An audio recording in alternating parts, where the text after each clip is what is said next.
नमस्कार, मैं डीपीएन सिंह आप सभी का जोहार एडू कैंपस में स्वागत करता हूं। हम लोग आज जिस विषय की शुरुआत करने जा रहे हैं वो बड़ा ही महत्वपूर्ण विषय है। विज्ञान एवं प्रौद्योगिकी के अंतर्गत जैव प्रौद्योगिकी एक बड़ा ही ज्वलंत चैप्टर माना जाता है, जहां से ईच एंड एवरी ईयर कहा जाए प्रत्येक साल जब भी मेंस का एग्जामिनेशन मुख्य परीक्षा का पेपर होता है तो वहां से एक क्वेश्चन जरूर जनरेट होता है और बड़ा ही महत्वपूर्ण चैप्टर है बेटा। अगर आप इसको बेहतर ढंग से अगर आपने अध्ययन किया और बेहतर तरीके से आपने इस चैप्टर को अगर ध्यान से सुना और इसका नोट्स आपने प्रिपेयर कर लिया तो ये मानकर चलिए कि आपको मुख्य परीक्षा में तो ये आपके लिए लाभप्रद है ही, साथ में आपको ये प्रारंभिक परीक्षा में बहुत लाभ देगा। तो देखिए, जैव प्रौद्योगिकी यानी बायोटेक्नोलॉजी को पढ़ने से पहले कुछ बेसिक कॉन्सेप्ट्स को जानना बहुत जरूरी है और वो बेसिक कॉन्सेप्ट्स बायोटेक्नोलॉजी के अंतर्गत क्या क्या है इस पर हम लोग डिस्कस करेंगे। क्वेश्चन ये उठता है कि बायोटेक्नोलॉजी है क्या। देखिए, बायो का मतलब होता है जीव और टेक्नोलॉजी का मतलब होता है तकनीकी। इसका मतलब क्या हुआ, आखिर बायोटेक्नोलॉजी आया क्यों, जीवों में ऐसी कौन सी तकनीकी, क्यों तकनीकी की जरूरत पड़ी। तो जाहिर सी बात है भाई कि कोई भी तकनीकी इसीलिए समाज में लाई जाती है, कोई भी प्रौद्योगिकी इसीलिए समाज में आता है जिससे मानव के साथ साथ पर्यावरण का भी लाभ हो। मानव का लाभ तो हो ही, साथ में पर्यावरण का भी लाभ हो, पर्यावरण भी संरक्षित हो, पर्यावरण भी सुरक्षित हो। और बेटा एक बात याद रखना कि कोई भी प्रौद्योगिकी मानव के लाभ को ध्यान में रखते हुए प्रौद्योगिकी का इजाद किया जाता है, ये बात तो सत्य है। लेकिन साथ ही साथ जब भी कोई देश किसी नई प्रौद्योगिकी का इजाद करता है या खोज करता है तो उसके पीछे उसका आर्थिक हित भी उसके पीछे निहित होता है। यानी कि अगर कोई प्रौद्योगिकी का जन्म हो रहा है तो प्रौद्योगिकी से पहला तो मानव को लाभ हुआ, दूसरा पर्यावरण को लाभ हुआ और तीसरा उस देश की अर्थव्यवस्था को लाभ होता है, उस देश की अर्थव्यवस्था भी विकसित होती है। अब देखिए, मानव को लाभ तो हुआ, यह बात तो समझ में आ गया, पर्यावरण को लाभ हुआ। अब इसी पर्यावरण के अंतर्गत प्रकृति आता है और इस प्रकृति के अंतर्गत जंतु हैं, पेड़ पौधे हैं और तमाम और भी संसाधन हैं। उन सभी संसाधनों में ऐसा कुछ परिवर्तन किया जाए या कुछ ऐसा डेवलपमेंट किया जाए जिससे आर्थिक लाभ हो सके, उन जीव जंतुओं को बचाया जा सके। यानी प्राकृतिक संतुलन को बनाने में भी प्रौद्योगिकी का बहुत बड़ा रोल है। तो इसीलिए जीवधारियों में ऐसी तकनीकी विकसित की जा रही है जिससे जीवधारियों को तो लाभ हो ही रहा है, साथ ही साथ मानव को लाभ हो रहा है, मानव के साथ साथ पर्यावरण को लाभ हो रहा है, पर्यावरण के साथ साथ किसी भी देश की अर्थव्यवस्था को भी लाभ प्राप्त हो रहा है। तो समझ में आ गया होगा कि प्रौद्योगिकी का मतलब है क्या। अब प्रश्न ये उठता है कि जैव प्रौद्योगिकी है क्या। प्रश्न ये उठता है कि जैव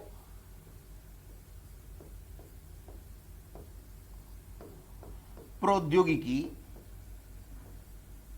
क्या है। तो देखो, जैव प्रौद्योगिकी की अगर बात की जाए, अगर जैव प्रौद्योगिकी की हम बात कर रहे हैं तो सबसे पहले तो ये याद रखिए कि ये दो शब्दों से मिलकर बना है बेटा। पहला जैव यानी जीवधारी और दूसरा है प्रौद्योगिकी। बहुत ही आसान शब्दों में इसको समझाने का प्रयास करूंगा, समझा रहा हूं और आप इसको समझने का प्रयास कीजिएगा बेटा।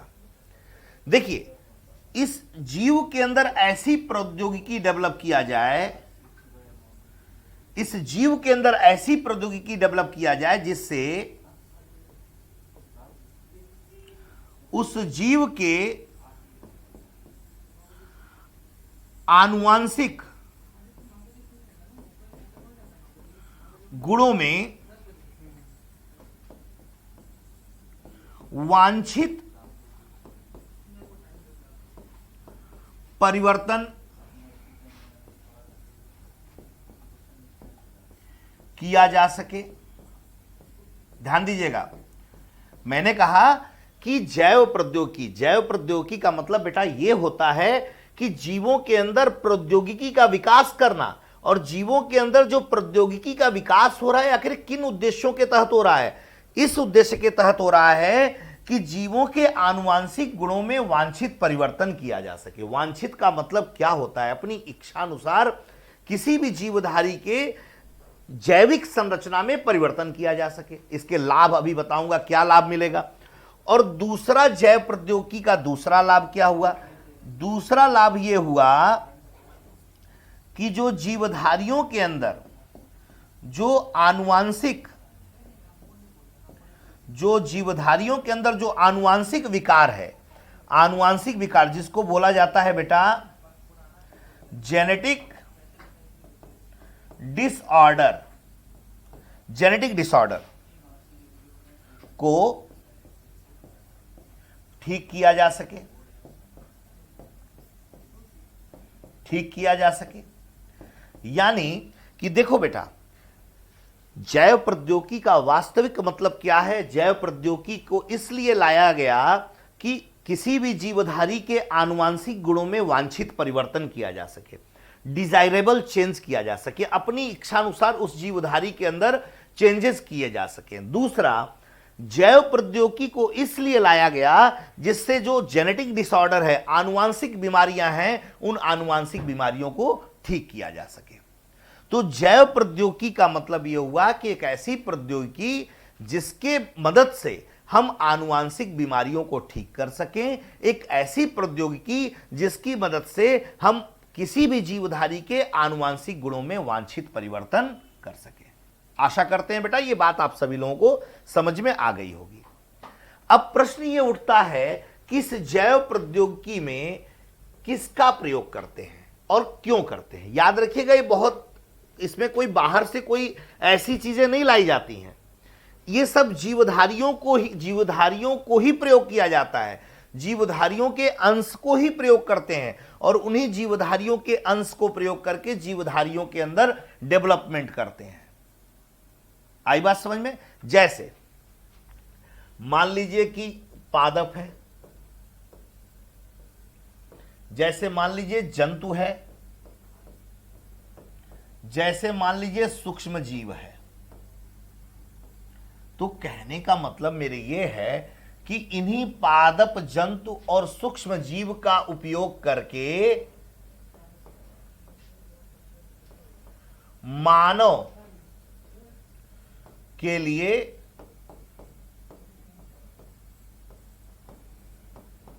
उपयोगी वस्तु तैयार करना।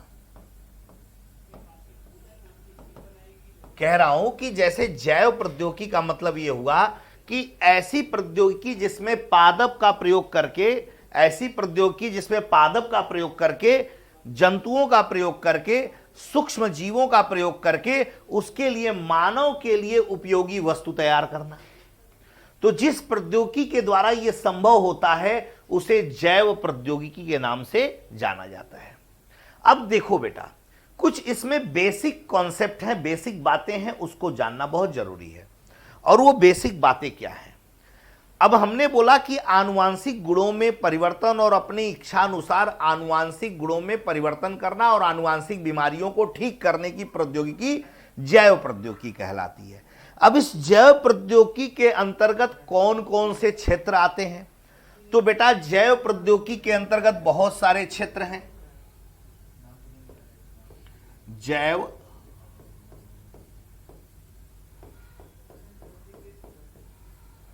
प्रौद्योगिकी के अंतर्गत कौन कौन से क्षेत्र आते हैं? तो जैव प्रौद्योगिकी के अंतर्गत बहुत सारे क्षेत्र आते हैं। जैसे पहला, इसी जैव प्रौद्योगिकी के अंतर्गत हम लोग रिकॉम्बिनेंट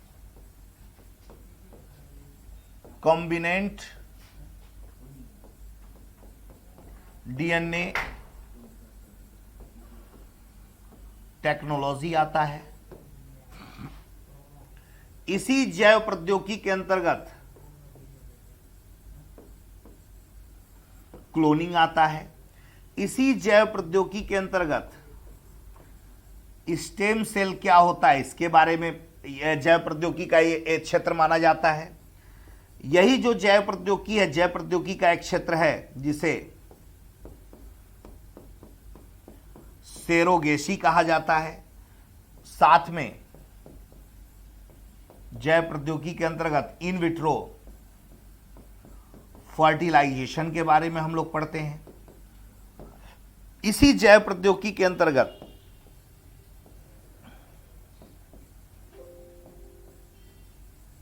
जीन थेरेपी को हम लोग पढ़ते हैं। इसी जैव प्रौद्योगिकी के अंतर्गत हम लोग ह्यूमन जीनोम प्रोजेक्ट के बारे में पढ़ते हैं। और साथ ही साथ हम लोग इसी जैव प्रौद्योगिकी के अंतर्गत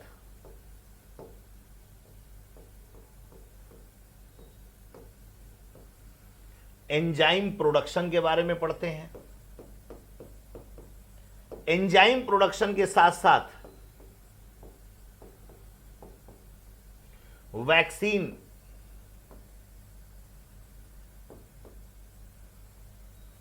डेवलपमेंट के बारे में पढ़ते हैं। वैक्सीन डेवलपमेंट के साथ साथ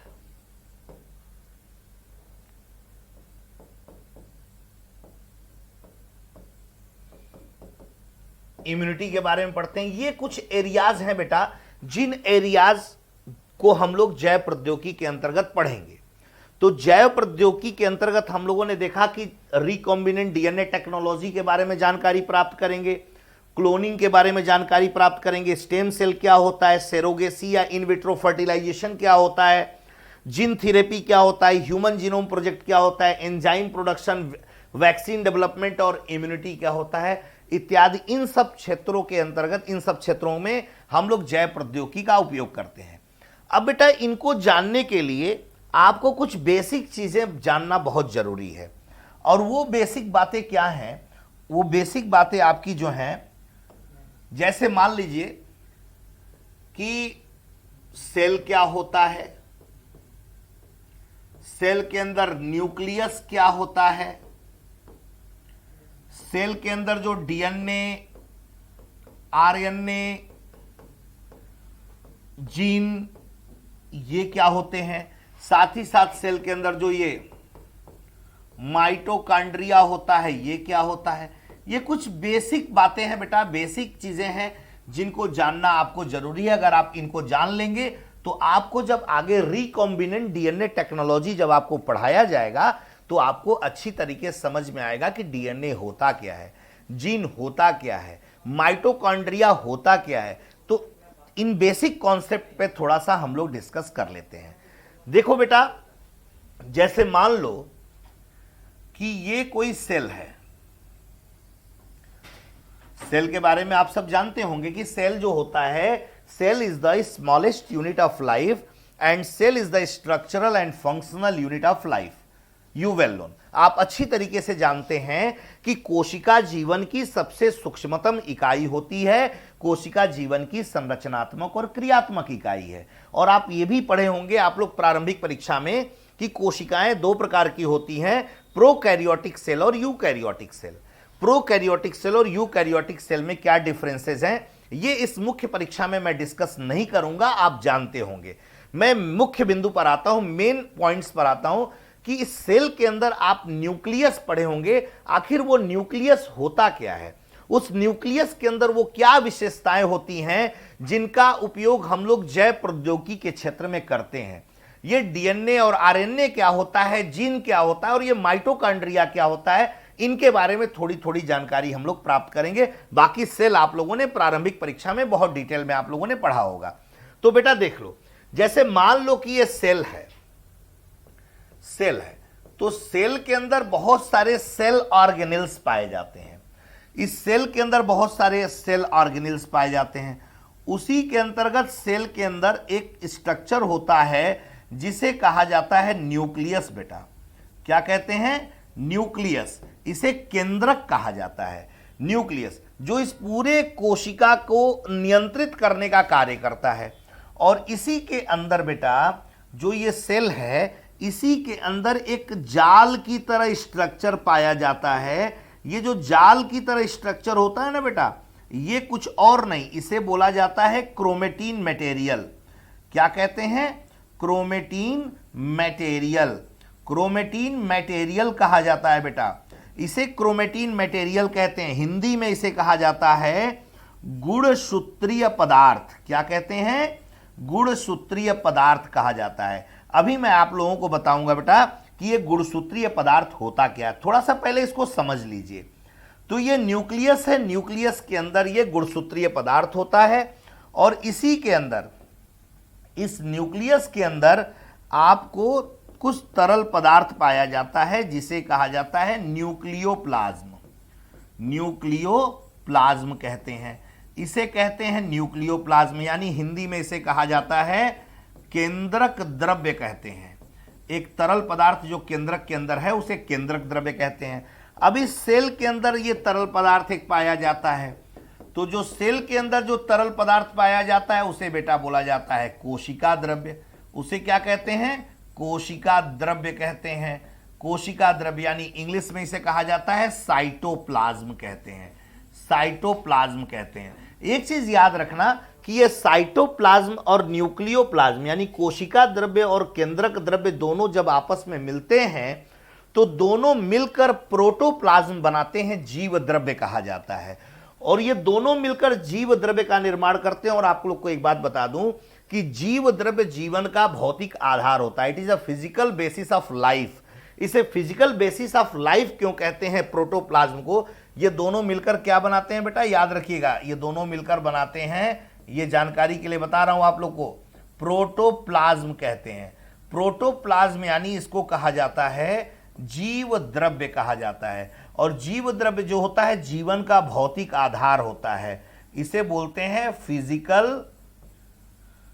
basis of life. Physical basis of life इसे कहा जाता है, फिजिकल बेसिस ऑफ लाइफ कहते हैं, जीवन का भौतिक आधार कहते हैं। इसलिए कहा जाता है कि जितने भी कोशिकांग हैं कोशिका के अंदर ही पाए जाते हैं। अब कोशिकांग का मतलब क्या हुआ? जितने भी कोशिकांग, जैसे मान लीजिए अगर आपसे पूछा जाए कि गोल्गी बॉडीज जो होता है ये इसके अंदर पाया जाता है, राइबोसोम इसके अंदर पाया जाता है, और बहुत सारे आपको क्लोरोप्लास्ट इसके अंदर पाया जाता है। इसके अंदर माइटोकांड्रिया भी पाया जाता है। ये जो माइटोकांड्रिया होता है इसके अंदर पाया जाता है। इसी माइटोकांड्रिया को power house of the cell कहते हैं। इसी माइटोकांड्रिया को power house of the cell कहते हैं क्योंकि माइटोकांड्रिया अपने अंदर एटीपी का निर्माण करता है, एडिनोसिन ट्राइफॉस्फेट का निर्माण करता है। और ये माइटोकांड्रिया जो है एडिनोसिन ट्राइफॉस्फेट का निर्माण करता है, जो एक प्रकार का ऊर्जा करेंसी होता है जो किसी भी कोशिका को ऊर्जा प्रदान करने में मदद करता है। ये बात आप सभी लोगों को बेटा समझ में आ गया कि बेसिक कॉन्सेप्ट है। जब ये बेसिक चीजें जान लोगे ना तो मेंस का ये आंसर राइटिंग करने में आपको बहुत आसानी हो जाएगी। तो जैव प्रौद्योगिकी के अंतर्गत में पहले बेसिक चीजें ये सब समझ लीजिए, फिर उसके बाद आगे बढ़ते हैं। तो न्यूक्लियस समझ में आ गया। न्यूक्लियस के अंदर ये क्रोमेटीन मटेरियल होता है। देखो बेटा मैंने अभी आपको बताया क्रोमेटीन मटेरियल। तो ये जो क्रोमेटीन मटेरियल होता है, ये क्रोमेटीन मटेरियल क्या होता है? ये बेटा एक गुणसूत्र का बना हुआ गुच्छा होता है। ये किसका बना होता है? गुणसूत्र का बना होता है। अब गुणसूत्र क्या है इसको भी जान लीजिए। ये गुणसूत्र जो है ये बेटा, ये गुणसूत्र जो होता है ये डीएनए और हिस्टोन प्रोटीन से मिलकर बना होता है। ये ध्यान देना बेटा, इन बातों को बहुत गौर से सुनिएगा। ये जो गुणसूत्र जो होता है ये किसका बना होता है? डीएनए और हिस्टोन प्रोटीन का बना होता है। और गुणसूत्र से क्या बना होता है? गुणसूत्रीय पदार्थ बनते हैं। वो गुणसूत्रीय पदार्थ कहां पाए जाते हैं? इस न्यूक्लियस में पाए जाते हैं। यानी क्रोमेटीन मटेरियल एक जाल, नेट लाइक स्ट्रक्चर होता है जिसका फॉर्मेशन क्रोमोजोम से होता है। और जब सेल डिवीजन होता है ना तो वो क्रोमोजोम्स जो होते हैं अलग अलग होने शुरू हो जाते हैं बेटा। खैर वो तो बात का विषय है, प्रारंभिक परीक्षा की बात है। लेकिन ये जानना जरूरी है कि गुणसूत्र होता क्या है, क्रोमोजोम होता क्या है। क्रोमोजोम एक प्रकार का जेनेटिक मटेरियल है। गुणसूत्र क्या है? एक प्रकार का आनुवांशिक पदार्थ है। एक प्रकार का क्या है ये? जेनेटिक मटेरियल, यानी आनुवांशिक पदार्थ है। यानी कि आनुवांशिकता, जो माता पिता के जो गुण होते हैं, आनुवांशिक गुण होते हैं, हेरिडिटरी कैरेक्टर्स होते हैं, जो बच्चों में पीढ़ी दर पीढ़ी स्थानांतरित होते हैं, वो गुण लेकर कौन आता है? यही जेनेटिक मटेरियल लेकर आता है। तो ये जो गुणसूत्र यानी क्रोमोसोम नाम का जो जेनेटिक मटेरियल है, ये किसका बना होता है? डीएनए और हिस्टोन प्रोटीन का बना होता है। ये बात आप सबको क्लियर हो गया। अब देखिए बेटा, अगर आपसे क्वेश्चन किया गया कि ये जो क्रोमोसोम होता है,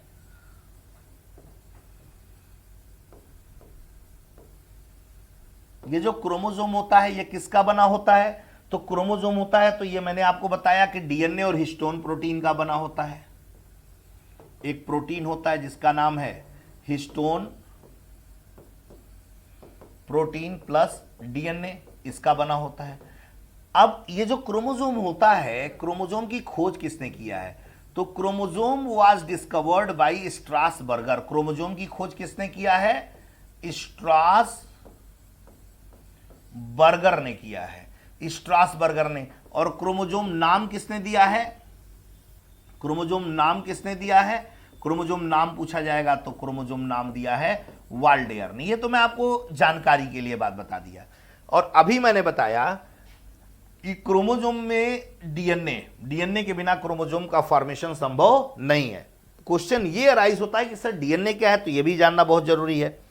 तो बेटा एक चीज जान लो कि ये जो डीएनए होता है, ये डीएनए जो होता है इसका पूरा नाम है D oxy ribo nucleic acid. ये चीज जान लीजिए, ये जो डीएनए है इसका पूरा नाम है D oxy ribo nucleic acid. और डीएनए जो होता है बेटा ये जेनेटिक मटेरियल है। डीएनए क्या है? Genetic material. और जेनेटिक मटेरियल को हिंदी में क्या कहते हैं? जेनेटिक मटेरियल को हिंदी में आनुवांशिक पदार्थ कहा जाता है। यह आनुवांशिक पदार्थ होता है। और डीएनए जो होता है ये बेटा याद रखिएगा द्विकुंडलित संरचना होती है। यह द्विकुंडलित संरचना होती है। इंग्लिश में इसे बोलते हैं डबल हेलिकल स्ट्रक्चर। तो डीएनए जो है एक प्रकार का जेनेटिक मटेरियल है और डीएनए जो होता है द्विकुंडलित संरचना होती है। अब क्वेश्चन ये अराइज होता है द्विकुंडलित संरचना क्या है बेटा, तो इसको भी थोड़ा आप लोग ध्यान दें। द्विकुंडलित संरचना क्या होता है इसको भी देख लें थोड़ा। देखिए द्विकुंडलित का मतलब होता है ऐसे स्ट्रक्चर होगा, ऐसे double stranded structure, double helical structure. This structure is known as double helical structure, द्विकुंडलित संरचना। ये डीएनए की संरचना होती है। याद रखिएगा बेटा, ये अगर कभी पूछा जाए कि जो डीएनए है इसका मॉडल किसने दिया था, तो DNA model was given by Watson and Crick in 1953 and they got Nobel Prize 1962। 1962 में ये नोबेल प्राइज प्राप्त किए थे बेटा। 1962 में नोबेल प्राइज प्राप्त किए थे। और वाटसन एंड क्रिक जो थे ये डीएनए का डबल हेलिकल मॉडल इन्होंने प्रस्तुत किया था। ये बात क्लियर हो गया? आशा करते हैं कि ये कॉन्सेप्ट क्लियर हो रहा होगा। और ये जो डीएनए है ना बेटा, यहीं से कहानी को समझने की कोशिश कीजिएगा। ये जो डीएनए है ना, ये डीएनए प्यूरिन और पिरिमिडीन दो प्रकार के नाइट्रोजनस बेस हैं, उनसे मिलकर बना होता है। नाइट्रोजनस बेस हैं, नाइट्रोजन युक्त क्षार हैं। एक है बेटा जिसे बोला जाता है प्यूरिन और एक को बोला जाता है पिरिमिडीन। इनसे ये मिलकर बना होता है। प्यूरिन जो है एडेनिन और गुआनिन होते हैं और पिरिमिडीन जो होता है साइटोसिन और थाइमिन को कहा जाता है। ए का मतलब एडेनिन, जी का मतलब ग्वानिन और सी का मतलब साइटोसिन, टी का मतलब थाइमिन। अगर आपसे क्वेश्चन किया जाए कि ये जो डीएनए है इसमें जो बेस हैं वो उनका नाम क्या है, तो एडेनिन, ग्वानिन, साइटोसिन और थाइमिन होता है। क्या होता है? एडेनिन, ए फॉर ए का मतलब होता है एडेनिन, जी मीन्स होता है ग्वानिन, सी मीन्स होता है साइटोसिन और टी मीन्स होता है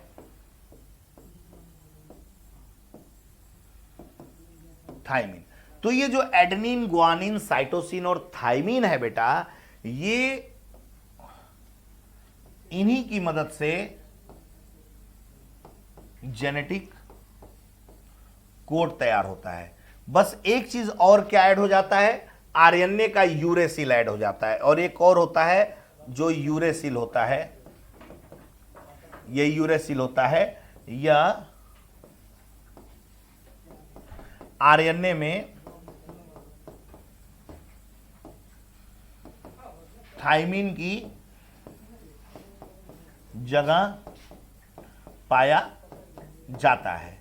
तो ये जो कोड है एडेनिन, ग्वानिन, साइटोसिन, थाइमिन और यूरेसिल, यही बेटा जेनेटिक कोड का निर्माण करता है। और जेनेटिक कोड क्या होता है? जेनेटिक कोड यूनिवर्सल होता है। यूनिवर्सल का मतलब ब्रह्म सत्य जिसको कहते हैं, यूनिवर्सल होता है। जेनेटिक कोड हमेशा ट्रिपलेट में होता है, कॉमा लेस होता है। इसका मतलब क्या हुआ? अगर देखो, यही जेनेटिक कोड होता है जो किसी भी व्यक्ति की आइडेंटिटी को बताता है। किसी व्यक्ति का जो वास्तविक पहचान है ना, इसी जेनेटिक कोड के द्वारा पता चलता है। जैसे कुछ एग्जाम्पल मैं आपको देता हूं।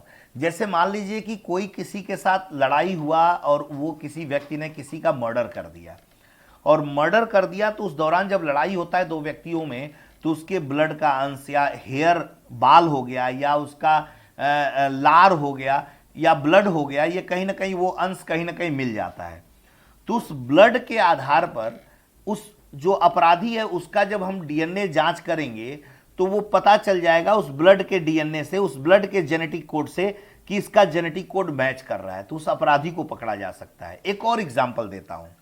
जैसे मान लीजिए कि कोई एक बच्चा है और उस एक बच्चे के दो माता पिता हैं, एक माता पिता ये और एक माता पिता ये दोनों लोग कह रहे हैं कि ये बच्चा मेरा है। कैसे प्रमाणित होगा? कैसे आप उसको जान पाएंगे कि रियल में उसके पेरेंट्स कौन हैं? ये वाले पेरेंट्स उसके रियल हैं या इधर वाले पेरेंट्स रियल हैं? कैसे जानेंगे आप? तो उस दौरान बेटा क्या होता है कि इस माता पिता का जो जेनेटिक कोड है और बच्चे का जो जेनेटिक कोड है, इस माता पिता का जो जेनेटिक कोड है और बच्चे का जेनेटिक कोड है, इसको मैच कराया जाता है। एक तकनीकी है, जेल इलेक्ट्रोफोरेसिस बोलते हैं, उसके माध्यम से। तो जब मैच कराया जाता है तो जिसका जो जेनेटिक कोड उस बच्चे से मैच करता है, तो वो क्लियर हो जाता है कि कुछ ऐसे बेस होते हैं जो मैच कर जाते हैं। तो ये प्रमाणित करता है कि इस बच्चे के असली माता पिता ये हैं और इस बच्चे के असली माता पिता ये नहीं है।